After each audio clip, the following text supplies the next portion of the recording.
Good morning बच्चों, कैसे हैं आप सभी। मैं आशा है कि आप सभी पूर्ण रूप से स्वस्थ होंगे और जो भी आपको ऑनलाइन के माध्यम से पढ़ाया जा रहा है उसे आप बहुत अच्छे तरीके से पढ़ रहे होंगे और समझ रहे होंगे। तो बच्चों, मैं आज आपकी विषय अध्यापका स्नेहलता श्रीवास्तव कक्षा 7 के बच्चों को हिंदी रीडर में पाठ 19 पेड़ हमारे मित्र नामक पाठ पढ़ाने जा रहे हूँ, जिसे आप बहुत ध्यानपूर्वक पढ़ेंगे।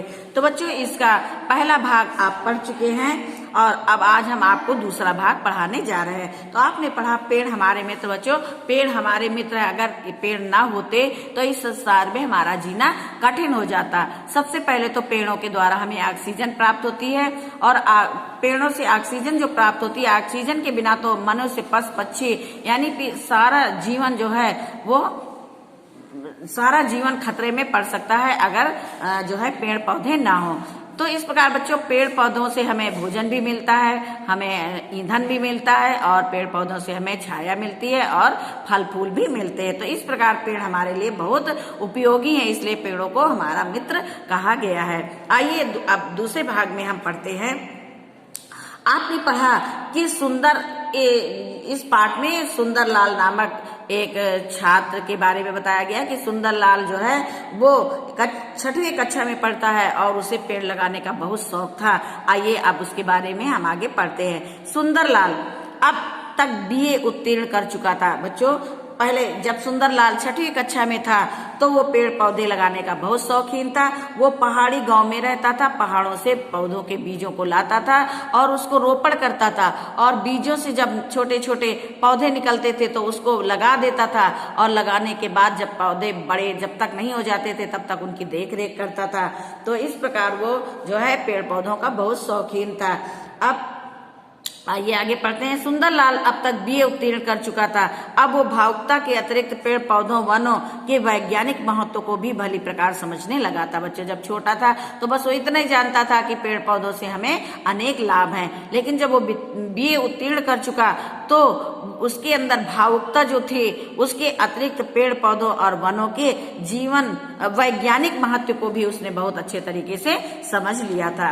वो समझ गया था कि यदि पेड़ पौधे नष्ट हो गए तो पर्यावरण का संतुलन बिगड़ जाएगा। अब वो सोचने लगा कि यदि पेड़ पौधे इस संसार में नष्ट हो गए तो पर्यावरण का संतुलन बिगड़ जाएगा। वृक्षों की अंधाधुंध कटाई से वर्षा नहीं हो पाएगी। यदि इसी तरह वृक्षों की अंधाधुंध कटाई होती रही तो वो एक दिन ऐसा समय आएगा जब वर्षा नहीं हो पाएगी। वर्षा न होने से सूखे की स्थिति उत्पन्न हो जाएगी। बच्चों, यदि वर्षा नहीं होगी तो सूखा पड़ जाएगा, जिससे अकाल की स्थिति बन जाएगी। जब सूखा पड़ जाएगा चारों तरफ जो है हाहाकार मच जाएगा और इससे अकाल की स्थिति बन जाएगी। बाहर से अनाज मंगवाने के लिए लोगों के पास धन कहाँ से आएगा। बच्चों, जो है बाहर से जब अपने देश में अकाल पड़ जाएगा, पेड़ नहीं रहेंगे, वर्षा नहीं होगी तो पानी नहीं बरसेगा, सूखा पड़ जाएगा, इस प्रकार अकाल पड़ जाएगा तो हमारे देश में जब कुछ खाने के लिए नहीं रहेगा तो बाहर से मंगवाने के लिए इतना धन कहाँ से आएगा। परिणाम ये होगा कि लोग भूखों मरने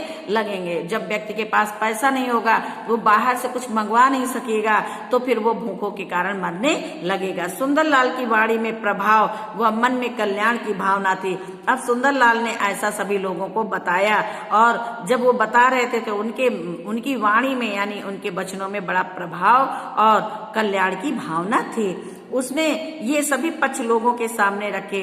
अब सुंदरलाल ने सभी लोगों का जब संगठन बनाया तो सभी लोगों के पक्ष में ये बात, सभी लोगों के सामने ये बात रखी। उसकी बातों को सुनकर लोगों को लगा कि वो ठीक कह रहा है। जब सुंदरलाल ने पेड़ पौधों के बारे में बताया, पेड़ पौधों के महत्व को सबको समझाया तो सबकी समझ में आया कि हाँ, ये ठीक कह रहा है। उन्हें उसका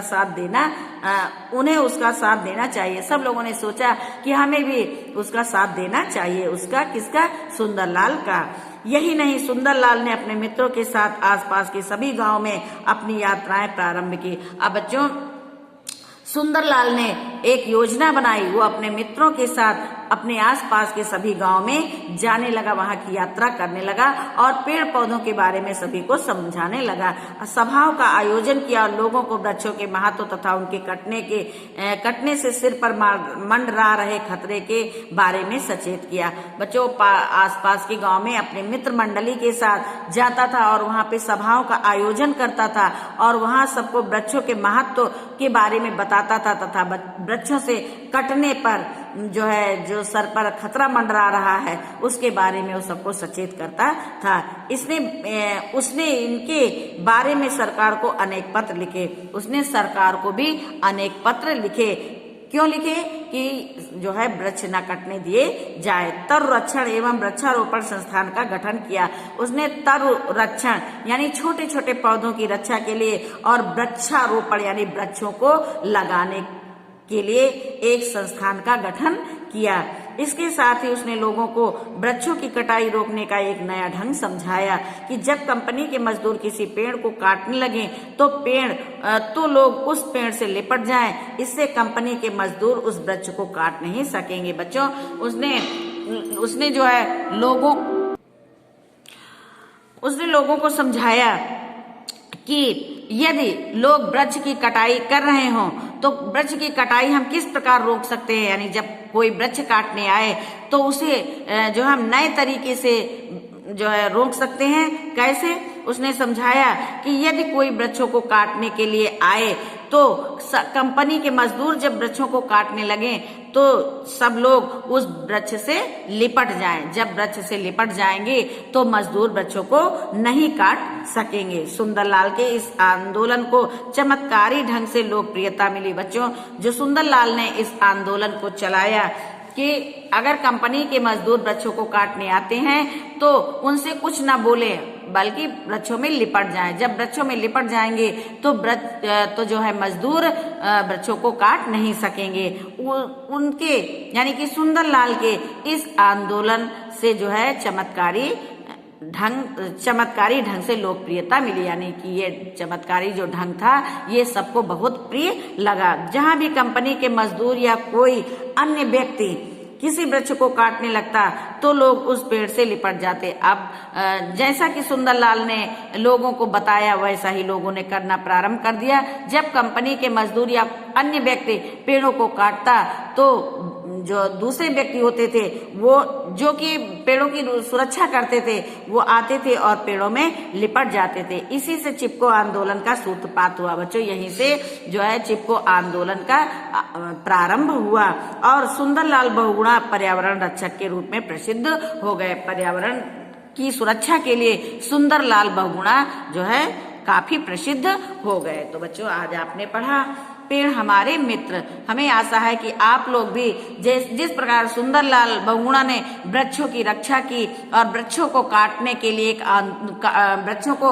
न काटने के लिए यानी वृक्षों की सुरक्षा के लिए एक आंदोलन चलाया, वो जो है चिपको आंदोलन के नाम से प्रसिद्ध हुआ। तो हमें आशा है कि आप लोग भी अपने आसपास पेड़ों को काटने से बचाएंगे और यदि किसी कारण से पेड़ काटे भी जाते हैं तो आप उन पेड़ों के स्थान पर दूसरे पेड़ लगाएंगे। ये आपका दायित्व बनता है, क्योंकि बच्चों यदि संसार में पेड़ पौधे नहीं रहेंगे तो पर्यावरण का जो है संतुलन बिगड़ जाएगा। ना तो हमें ऑक्सीजन मिलेगी और ना हमें पेट भर भोजन मिलेगा। जब पेड़ पौधे ही नहीं रहेंगे तो बरसात नहीं होगी और जब बरसात नहीं होगी तो ना तो पशुओं के लिए घास होगी और ना तो मनुष्यों के लिए अनाज होगा। ना पेड़ पौधे होंगे ना तो जब पेड़ पौधे नहीं होंगे तो जो है पशु पक्षियों को आश्रय नहीं मिलेगा और मनुष्यों को फल फूल नहीं मिलेंगे। तो इसलिए आपका भी दायित्व बनता है कि आप पेड़ पौधों की रक्षा करें, अनावश्यक पेड़ पौधों को कटने से बचाएं और यदि कहीं पेड़ कटते भी हैं तो उनके स्थान पे आप दूसरा वृक्ष लगाएं। तो आइए इस पाठ को आप पुनः 2-3 बार पढ़ेंगे। आइए आज हम आपको बताते हैं शब्दार्थ। इन शब्दार्थों को आप अपनी कॉपी में लिखेंगे, फिर कॉपी में लिखेंगे। शौक माने रुचि, नियमित माने नियम पूर्वक, व्याकुल माने बेचैन, परिणाम माने नतीजा, आत्मग्लानि यानी अपने आप में दुखी होना, वाणी माने बोली, सचेत माने सावधान, तरु माने पेड़, लोकप्रियता माने प्रसिद्ध, सूत्रपात माने शुरुआत। तो ये तो आपके शब्दार्थ हो गए। आइए हम आपको बताते हैं मौखिक प्रश्नोत्तर। बच्चों, मौखिक प्रश्नोत्तर में है सुंदरलाल किस कक्षा में पढ़ता था? तो सबसे ऊपर लिखा हुआ है आपकी पाठ में कि सुंदरलाल छठी कक्षा में पढ़ता था। तो सुंदरलाल किस कक्षा में पढ़ता था? छठी कक्षा में। सुंदरलाल को क्या शौक था? ये भी ऊपर लिखा हुआ है कि उसे पेड़ लगाने का बहुत शौक था, यानी उसे पेड़ लगाने का शौक था। सुंदरलाल पढ़ाई में कैसा था? बहुत अच्छा था। सुंदरलाल नैनीताल क्यों जा रहा था? बीए की परीक्षा के लिए। चिपको आंदोलन का सूत्रपात किसने किया? यानी चिपको आंदोलन का सूत्रपात किसने किया? सुंदरलाल बहुगुणा ने। इसके बाद हम आपको बताते हैं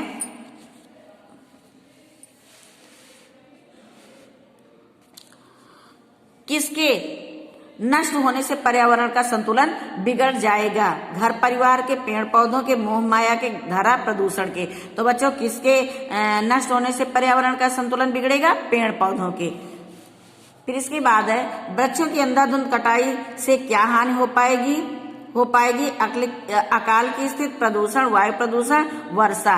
तो बच्चों वृक्षों की अंधाधुंध कटाई से क्या नहीं हो पाएगी? वर्षा नहीं हो पाएगी। क्या नहीं हो पाएगी? वर्षा नहीं हो पाएगी। फिर वर्षा न होने से क्या होगा? अकाल की स्थिति बनेगी, अंधकार की स्थिति बनेगी, भूकंप की स्थिति बनेगी, बाढ़ की स्थिति बनेगी। तो बच्चों जब वर्षा नहीं होगी तो कौन सी स्थिति बनेगी? अकाल की स्थिति बनेगी।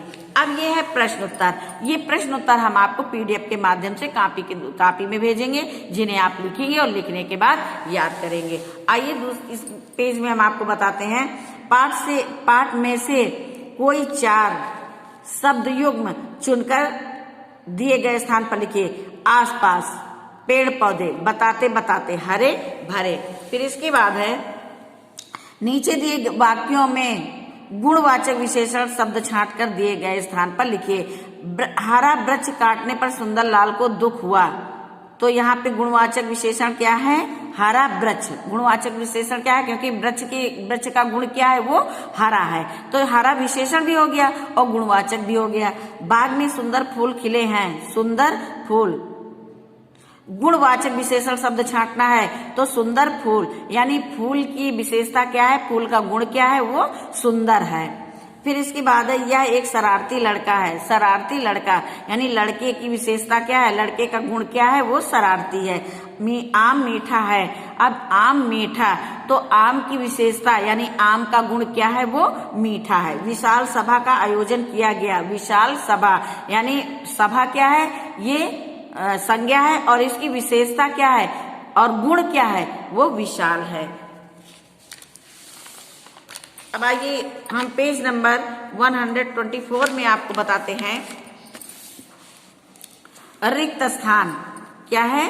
रिक्त स्थान। अब रिक्त स्थान में हम आपको बताते हैं जंगल में ऊंचे ऊंचे पेड़ थे बहुत। क्या भरेंगे? बहुत। यहाँ पे दिया गया नीचे लिखे वाक्यों में प्रयुक्त प्रविशेषण शब्द लिखकर रिक्त स्थान को भरिए। बच्चे ऊंचे ऊंचे भी ये विशेषण है। ऊंचे ऊंचे क्या है? विशेषण। लेकिन जब इसमें बहुत लगा दिया गया तो ये हो गया प्रविशेषण। जंगल में बहुत ऊंचे ऊंचे पेड़ हैं। हिमालय बहुत ऊंचा पर्वत है। सुंदरलाल के घर के पास बहुत सुंदर बगीचा था। बच्चों सुंदर तो विशेषण है ही है, लेकिन बहुत सुंदर, तो बहुत जहाँ पे लगा दिया जाता है वहां पे प्रविशेषण होता है। सुंदरलाल की वाणी प्रभावशाली थी। कैसी थी? प्रभावशाली भी विशेषण है, लेकिन बहुत प्रभावशाली थी, इसलिए यहाँ पे ये प्रविशेषण है। सुंदरलाल बचपन से ही बहुत होशियार बालक था।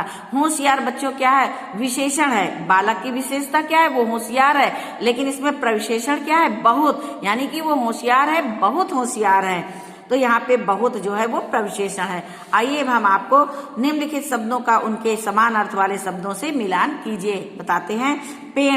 पेड़ का मिलान होगा। पेड़ वृक्ष को कहते हैं। आकाश गगन को कहते हैं। समान अर्थ, यानी कि दोनों के अर्थ एक जैसे हों। तो पेड़ को वृक्ष भी कहते हैं, आकाश को गगन भी कहते हैं, मंडली को समूह भी कहते हैं, महत्व को उपयोगिता कहते हैं और अकाल को सूखा कहते हैं। ये तो मिलान हो गया। आइए हम आपको बताते हैं अनेक शब्द। वाक्यांशों के लिए एक शब्द लिखिए। पृथ्वी के चारों ओर फैली हवा को क्या कहते हैं? पर्यावरण। क्या कहते हैं? पर्यावरण। भाषण देने वाले को क्या कहते हैं? वक्ता। जो आंखों के सामने हो उसे क्या कहते हैं? प्रत्यक्ष। जिसकी कोई तुलना ना हो उसे क्या कहते हैं? अतुलनीय। आइए हम आपको बताते हैं।